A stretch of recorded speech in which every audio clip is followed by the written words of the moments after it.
So the time has come. The Jaguar Type 00 has been announced. Well, has been revealed, so to speak. And yeah, I think I'm going to take a look. The last video I done on this got a lot of views, so make sure to go check that out. I'll make sure to link it here or here. But yeah, I'm interested to see what happens. I got loads of comments on that video. One thing I did want to make note of is that when I was saying how it's obviously aiming towards Gen Z and such, it's more so to say that although a Gen Z might not be able to go and afford a car, a Jaguar like that now, it's more of a thing of maybe they're trying to plant Jaguar as an idea in a Gen Z's mind. For example, before that advert, I might not have considered Jaguar when I got to that 40s, 50s age range. I might not have considered Jaguar, but now seeing that they're targeting us at this young age, maybe they're expecting that when we do get to that age, we might be more likely to maybe choose them. But let's see what they've come out with. I know the controversy continues, and yeah, it'll be interesting.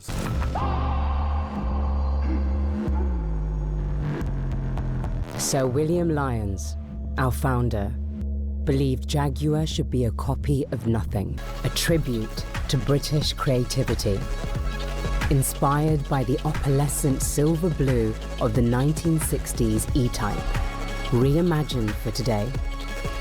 Miami Pink, an expression of Miami's spirit, capturing the city's vibrancy.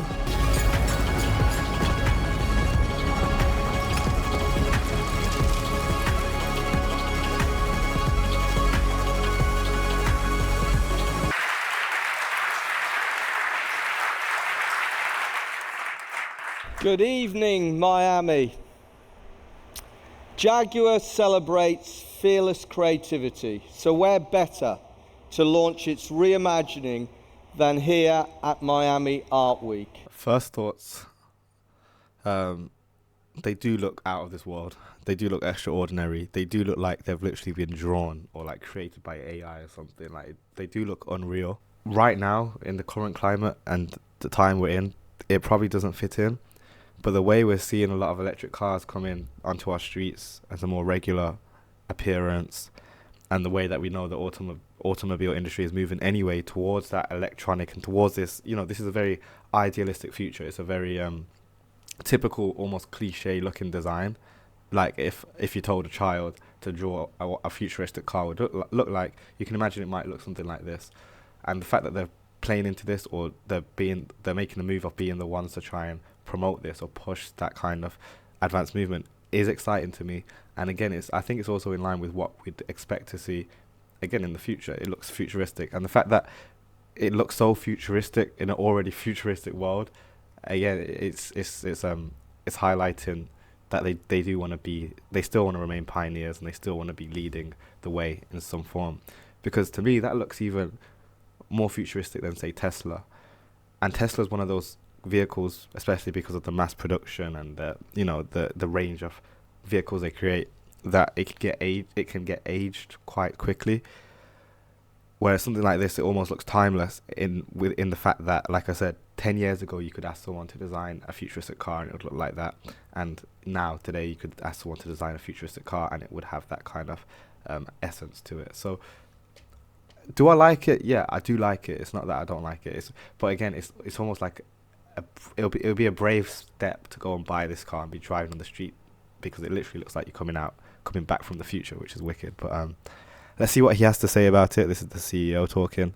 And I assume all of you and those following from around the world may have read a thing or two about the new Jaguar brand. And we're delighted to have your attention. Type 00 is the first physical manifestation of the new Jaguar brand that's influenced by the desire to recapture the essence of Jaguar's original creative conviction. This is a taste of things to come. And for me, it's been an honor to lead the creative reimagining of this great British brand. Thank you. You see those words he was saying at the end about how, some will love it later, and some won't love it at all, and some love it now. And I hear that again. I think they're really trying to put their foot in the door in terms of getting in that really futuristic space where they will be headlining with that futuristic look. This has an almost, what's the word? It's like not nostalgic because it's futuristic, not dystopian, maybe utopian, but the colors they chose, for example, like that Miami pink. Miami pink reminds me of, nostalgic kind of videos, that kind of, GTA Vice City kind of vibe, which is an old retro game. Same with that blue. They're very like retro-ish colors, and it's interesting how they're using that and they're applying it to these vehicles. Another thing I wanted to take note of is, I do think that they are losing the point of the brand name Jaguar. The only thing he mentioned related to a Jaguar was the leap forward, and that's what Jaguars do. Like, yeah, we get it. First of all, they removed the Jaguar from the logo, which I think is crazy because it's called Jaguar. But again, this is what brands are doing now. That's a lot of what I saw online as well. The fact that it's losing its core meaning, so to speak. And he's arguing it's not, because he's saying it's always been there, this kind of leap forward, this different, this copy nothing thing. And I do like that, and I do like the idea. I do like the fact that he's quoting, previous CEOs' quotes, as in saying, copy nothing, and they literally are. But I do think it's quite controversial, the fact that they have removed the Jaguar. But let's take a look at their website. Fearless creativity. Yeah, I do like the idea that, this whole fearless idea of being out there and creating this vision. I think it is needed. Somebody's got to do it almost.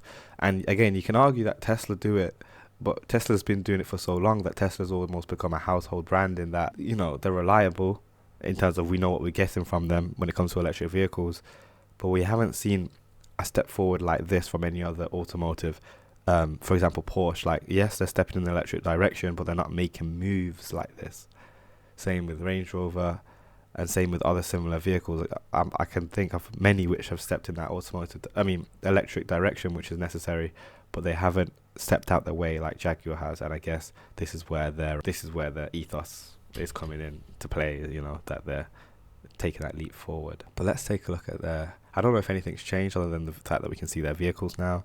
Again, these colours are very eerie. I get a very eerie vibe from it. It feels out of this world. I do like it. It's exciting. Hopefully I'll be able to try and find one in the UK that we can go check out. Yeah, there's not really much more for me to say. Until we start seeing them rolling around the streets, I don't think there's going to be much to say on them. And again, who is buying these things? That's another big question, and that was another thing that popped up in the comments a lot.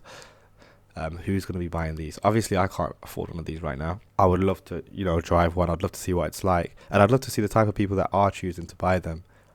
And I do believe there is going to be a small section of people, because as much as people are hating on it, there is definitely going to be a small section of people who I think would really like this. Another thing I wanted to talk about as well was that in the video he mentioned how it's so hard to get people's attention. He actually started with that it's hard to get people's attention. And this plays into what I was saying in my previous video, that these marketers and these CEOs, they're not stupid, as in they knew what they were doing, causing all this disruption and controversy, and figuring out exactly what they allowed to show us and what they allowed not to show us, and building this hype. Because I wouldn't have known about this if it wasn't for the controversy, and I'm sure you wouldn't be clicking on this video if it wasn't for it. So you can see how they've engineered this entire campaign, knowing, one, full well it's going to upset some people, two, they're redesigning their brand, so they have to make a leap forward, and that's what they're doing. And then three as well, there's going to be more to come. They said this is the first. Like, this is literally type 00. So they're showing they're in it for the long run, and it's almost like they're putting their foot down, saying, look, this is the direction we're doing, and we don't care. And you saw that even in his speech. There was I forgot what he said specifically. The fact that he was willing to say, some of you ain't going to love it. Like, that kind of honesty, that kind of raw mentality to have in a speech as well, especially for this many people. It's rare to hear that kind of honesty at that level, at that corporate level. He's being honest with us. He's saying some of you aren't going to love it, and he's running with it. And obviously in the press as well, I'm sure you're saying stuff like, we're not building this for our current customers. Like, I've heard a lot, and the fact that they're running with it, it's almost like this. It's very woke. It's very woke of them, which is another buzzword which has been getting used around this whole campaign. And then again, them being able to say you're not going to love it, and being honest and saying we're not building this for you, that kind of raw, upfront, direct approach that they're taking, it then lends itself into that whole free speech idea, and this kind of Gen Z mentality that we've all suddenly come, that we should be able to say what we want, speak what we want, and express what we want. and then coming out with a vehicle like this is playing right into that as well. It's parking itself, pun intended, it's parking itself in that situation where Jaguar is going to be that brand that can do that, and you can't say anything about it because they're owning it. So I do, like I said, I do like the direction overall. It's, again, a lot of companies won't be able to do this, so it's going to gain, and it's going to 100% get a lot of respect from me anyway, personally. It's going to get a lot of respect in that they're able to do that and to own it so strongly. Like, I'm happy that they're doing such things, and again, because of that and because of the statement they're making, there's going to be a certain person that drives that vehicle, and that person that drives that vehicle wants to make a statement, and they're able to make that statement through Jaguar, and Jaguar is creating that platform for that. So they're doing something, and I think it's important that we recognize this. But yeah, let me know what you guys think. Make sure to drop a comment down below, leave a like, smash subscribe. I'm going to be doing some more follow-ups on this, and I will go out my way to try and find, if we can find one, to go take a look at in the UK and review up close. So thank you so much for watching, and I'll catch you in the next one. Peace.